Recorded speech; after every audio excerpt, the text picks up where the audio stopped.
Então, eu já era professora antes de me tornar mãe, né? Professora da UFES, da Universidade Federal de Sergipe. Ser mãe é algo que ninguém consegue falar antes de ser. Colocar as necessidades do seu filho em primeiro lugar. Eu acho que esse, para mim, é o significado de mãe. É um significado de amor e de transformação. Transformação que vem porque a gente quer, e transformação que vem porque a gente não quer. Estar grávida não é uma doença, mas você ter outra pessoa dentro de você é incomum. Está sendo muito desafiador, principalmente por conta das várias responsabilidades que eu tenho que dar conta. Eu entrei na universidade com muita sede, queria me envolver em tudo. Eu tinha tantas expectativas. Eu tive que renunciá-las, né? Eu tinha expectativa de produzir mais. Eu acho que o maior impacto que a maternidade teve foi na produção acadêmica. Mesmo perdendo as matérias desse quarto período que eu estava grávida, e aí eu tive a bebê e tudo mais, e aí eu não consegui pagar essas disciplinas, né, no momento certo. Meu esposo trabalhava fora e o meu filho ficava com a minha cunhada à noite. E eu estava aqui na universidade fazendo prova e eu ia a insistência do telefone tocando e era a minha cunhada. E aí, tipo, a criança tá com ela, alguma coisa deve ter acontecido, porque ela já fez 6 ligações. E pedi ao professor para atender, e o professor não permitiu. Eu consegui pagar elas em outros períodos. E aí foi mais desgastante ainda, porque além da disciplina daquele bloco, eu tinha que pegar as disciplinas do bloco que eu já tinha perdido. Então, foi um desafio a mais, porque já é desafiante você enfrentar uma graduação. Então, eu entreguei a prova e saí.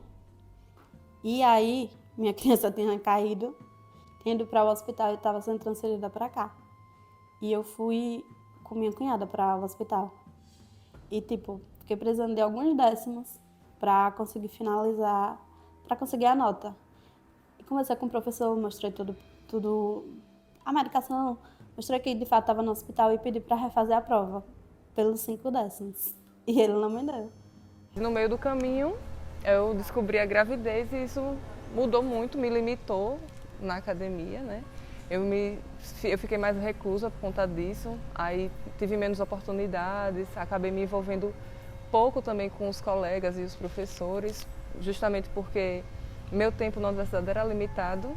Ao mesmo tempo que a gente sabe que para criar as crianças, e principalmente as crianças pequenas, a gente precisa dar maior atenção, a gente também é cobrada de uma forma a ficar mais tempo longe dessa criança.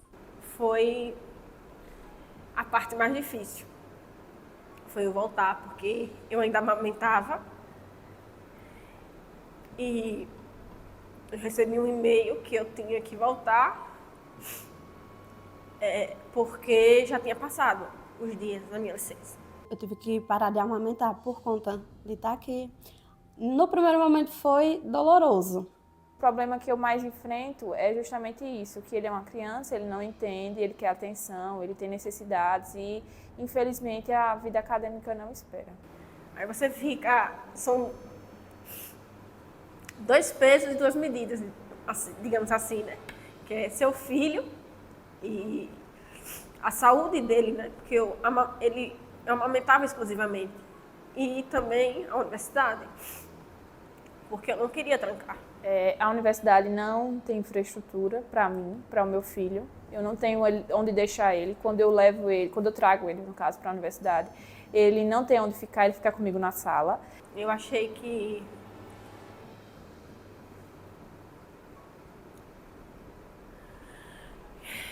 a universidade foi dura nessa questão.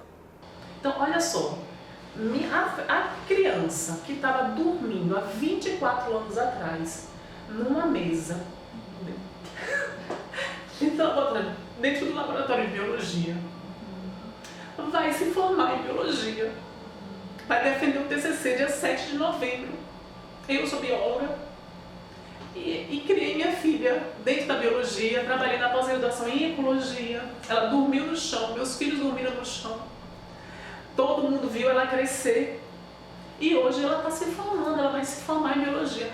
Como a instituição não soube, como a instituição não ajudou essa criança. Mas a gente sabe que causa constrangimento, a gente sabe que os professores não se sentem à vontade, a gente sabe os olhares, a gente sente. Quem é mãe sabe, sente. Quem é mãe não, a gente sabe quando alguém está em um lugar e não está confortável com você ou com a pessoa que você está. Aí quando eu chego em casa, ou ele já está dormindo, porque ele estuda à tarde. Ele entra 1 e sai 5. Aí como ele já está dormindo, às vezes não está em casa, porque ele vai para a casa do pai, aí essa falta da minha presença, eu acho que atrapalha um pouco a questão da formaçãozinha dele na escola dele. Aí eu acho que isso, para mim, é o mais difícil. Quando a gente é mulher, na verdade, a gente não pode ser tudo ao mesmo tempo. Tem coisas que a gente tem que abdicar. Então, hoje, eu penso assim, eu abri mão de acompanhar o desenvolvimento dele, de pequenininho, para poder dar um futuro melhor para ele. Naquele momento em que eu me tornei mãe, é como se a política, para mim, ela saiu desse lugar, né, geral, genérico, né, dessa estrutura patriarcal que a gente vive e sobrevive nela, né, e ela ganhou esse lugar do afeto, do doméstico. Então, é como se eu entendia que a política, na verdade, ela estava imbuída dessas relações afetivas. Às vezes eu me sinto frustrada como mãe, porque dos desafios que eu enfrento, para mim, o mais difícil e diário é o exercício da maternidade. E isso, assim, em termos de expectativa de produção, né, como doutoranda, aí já foi uma experiência mais fisiológica mesmo, né, de não conseguir dar conta do que um doutorado pede e não der conta. Então, meu doutorado eu não fiz em 3 anos, eu fiz em 5 anos e meio. E não eram relações apenas relacionadas à participação pública ou relacionadas a estruturas trabalhistas, não, ela estava dentro de casa. Então, a partir desse momento em que eu me tornei mãe, foi que várias questões assim caíram a ficha assim para mim. Isso, então essas expectativas do que o sistema, né, espera de nós, doutorandas, e a minha capacidade mesmo de produção, de produtividade que não alcançou, não atingi a expectativa alheia, né? De certa forma foi isso. Os imprevistos que acontecem, sobretudo no dia que eu vou trabalhar, que eu vou corrigir prova, que eu tenho um campo. Então, para fazer toda a atividade acadêmica, eu preciso de uma organização e um planejamento muito prévio. Eu tenho uma dificuldade imensa de acumular demandas. Procure logo um psicólogo, para que você, de fato, porque você procurar um acompanhamento, você vai entender, para que você não faça tanta cobrança. Porque acho que a cobrança ela é demais e eu me cobrava muito. A experiência psíquica, né, da maternidade na universidade foi, né, ao longo desses anos, uma experiência de me sentir inadequada, de me sentir insuficiente, inadequada, inadequada por ser mãe, inadequada por não produzir como minhas colegas. A produtividade ela vai por água abaixo, porque para a gente produzir, vocês vão escrever um artigo, ele vai para uma revista, ele demora 1 ano para entrar numa revista. São muitas cobranças. E quanto mais cobrança a gente adoece. Nem consegue se dedicar 100% à universidade, nem consegue se dedicar 100% em casa. Hoje em dia eu produzo quando os meus filhos dormem, ou seja, nas madrugadas. É uma produtividade só para constar, né? É uma produtividade, não é uma produtividade assim cheia de vida, assim, né? Não é uma produtividade qualificada, digamos assim. Então eu fico pensando assim, a gente pensar políticas para as mães da universidade não é um luxo, não é assim, eu quero pensar, vou tratar elas excepcionalmente, né? Não, não é isso, assim, é você entender que você gerar boas condições de trabalho, é você qualificar o trabalho dessas pessoas, né? Que durante um tempo, né, eu tentei sustentar esse lugar de super mulher, mas aí acabei adoecendo e a minha saúde me chamou para um lugar de honestidade, né, e de enxergar as coisas como elas são e de dizer, não consigo, nunca vou conseguir atingir essa meta que a universidade espera de mim. Então, essa roupa da super mulher, tirei e hoje eu estou sendo cada vez mais a mãe que eu posso ser, né? E a professora e pesquisadora que eu posso ser, digamos. É que as pessoas na academia não estão acostumadas a entender o não de uma mãe. Em primeiro lugar, eu sempre acho meu filho. E em segundo lugar, vem a universidade. Então, eu acho que a gente não pode deixar de cuidar das crianças para a universidade, tipo, para a vida acadêmica. A gente sempre tem que atender as necessidades deles. Esse não precisa ser escutado, porque esse não vem junto com muita culpa, né? Culpa de não conseguir, culpa de não produzir, culpa de não estar no mesmo patamar dos colegas de trabalho. Vem muitas culpas. Então, quando tem uma insistência após esse não, eu acho que aí é muito doloroso, porque além da falta de compreensão, assim, da realidade que as mães vivenciam, convidar é sempre bom, né? E não quero que deixe de convidar por ouvir um não. Eu acho que a universidade precisa considerar a maternidade dentro dos espaços de trabalho. Então, minha rede de apoio ela é composta por minha mãe e meus 2 irmãos. Mas como minha irmã ela está fazendo a entrevista para já trabalhar, né? Aí meu irmão é que ainda não está trabalhando, é que vai levar meu filho na escola e traz. E minha mãe ela fica com ele no período que eu tô indo, porque tem dias que tem aula até umas 6 e tanto da noite. Aí ele sai da escola umas 4h30. Aí não tem como eu pegar ele. É meu irmão que pega e minha mãe fica até eu chegar em casa. É complicado você trazer uma criança para cá, enfim, mas é a realidade, né? A gente tem que trazer. Tem 30 anos que crianças nascem, crescem, entram na UFES, saem da UFES, tem mais crianças, crescem. E a universidade não se preocupou, não teve esse cuidado. Gente, eu tenho certeza que se um reitor que colocasse uma creche aqui, não perdia mais nunca nessa instituição. Desde que eu era estudante de graduação dessa universidade, que atuo no movimento estudantil lutando por creche. Eu não era mãe ainda, né? Mas já construía essa ideia porque entendia e percebia na vivência das minhas colegas que foram mães durante a graduação o impacto que isso causava quando não abriram mão do curso. Uma creche seria a grande prioridade, né, para os bebês, né, recém-nascidos, até não sei que idade uma creche já tem, mas 2, 3 anos. Eu nunca trouxe meus filhos para a universidade, porque não só tem a rodovia, mas vou deixar onde? A gente já tem um problema de espaço no campus.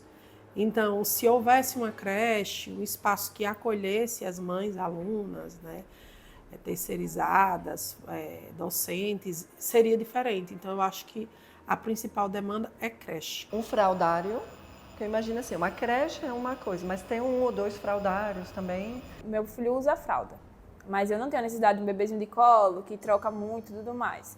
Mas necessita de um fraldário. Eu desconheço fraldário na UFES, desconheço a presença de fraldários aqui. Todas as vezes que eu precisei trocar minha filha foi assim, na raça. Na sala de aula, no banheiro, o banheiro mais agradável que tem, assim, na minha visão, né, que tem uma bancada um pouco melhor, tá, o banheiro um pouco mais limpo, que sempre tem papel e sabão. É um banheiro na frente do Banco do Brasil. A UFES, né, não tem nenhuma sala de amamentação. Onde é que a gente tira o leite aqui para guardar para a criança? No banheiro? Onde é que eu tiro o leite aqui para guardar para o meu filho? Na sala dos professores? Onde é que eu tiro o leite? Eu voltei da licença maternidade, meu peito empedrando na universidade, mas o que é que eu faço? Uma estrutura de acolhimento enquanto a gente está, quando eles estão de férias, que a gente tem que estar aqui, porque nosso calendário geralmente está totalmente defasado, que a gente possa deixar essas crianças em algum lugar fazendo coisas legais, né? Brincar, né? Nesse campus maravilhoso, uma brinquedoteca, uma biblioteca, oficinas envolvendo o pessoal de artes visuais, o pessoal de educação. E se tivesse um lugar para essas crianças ficar, tipo uma salinha, com alguém que pudesse olhar até a aula acabar, eu acho que seria de um bom proveito. Uma sala de acolhimento para as mulheres, onde tivesse um micro-ondas, uma geladeira, uma coisa que elas pudessem colocar ali a comida do filho que precisou vir, porque não teve quem cuidasse. Eles não fizeram isso porque não é de interesse. Não é uma política pública prioritária, porque é para mulheres. Se é direito da gente, tem que ser assegurado. Então, é uma coisa que a gente sempre tem que estar ciente.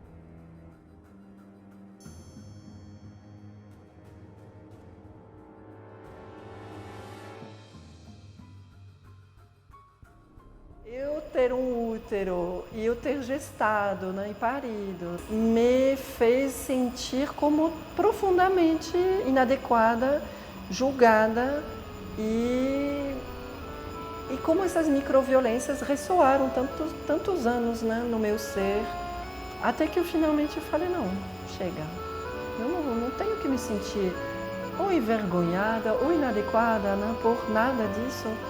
Porque esse é o meu lugar e eu vou honrar, eu vou reconhecer e eu vou fazer desse lugar uma potência para poder ajudar quem está passando por isso, quem possivelmente possa passar por isso.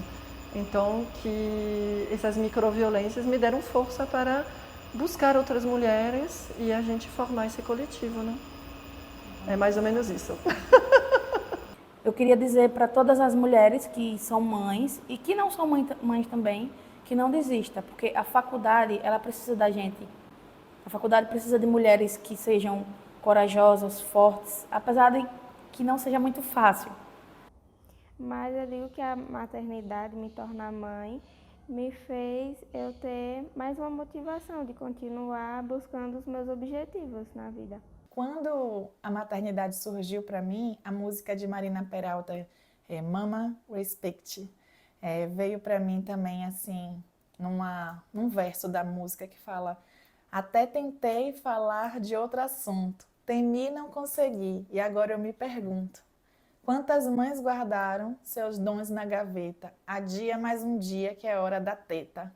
E isso para mim fica muito forte, assim, porque são os sonhos, né, de construção de uma vida e, ao mesmo tempo, também aprender a adiar esses sonhos por conta da maternidade para criar e também, ao mesmo tempo, construir novos sonhos.